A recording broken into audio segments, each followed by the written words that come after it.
سالو لي زامي، اهلا وسهلا بكم في فيديوهات تعليم اللغة الفرنسية مجانا. انا هبة. درسنا النهاردة بيتكلم عن اسماء الاستفهام باللغة الفرنسية. ازاي اقول من من باللغة الفرنسية يعني كي كي. ازاي اقول امتى باللغة الفرنسية متى يعني كون.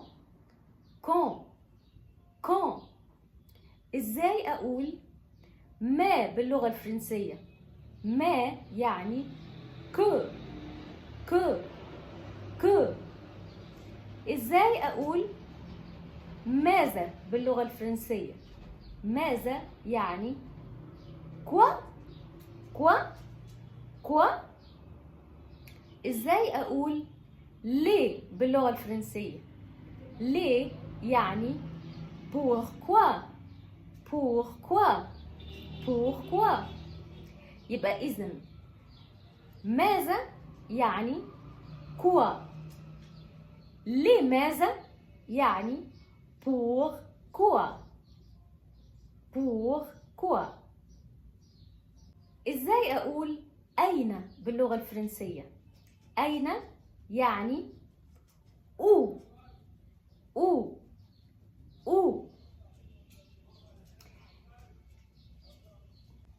إزاي أقول كيف باللغة الفرنسية؟ كيف يعني comment.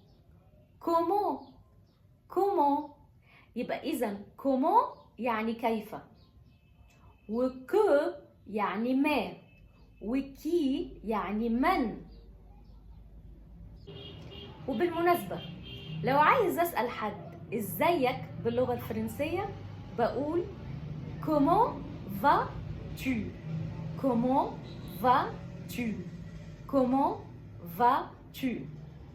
vas-tu يعني إزيك. لو حاسس إنك استفدت النهاردة ما تنساش تدوس سبسكرايب وتفعل زر الجرس علشان يوصلك كل جديد، وما تنساش تدعمنا بلايك وشير علشان الفيديو يوصل لأكبر عدد ممكن وعلشان غيرك يستفيد.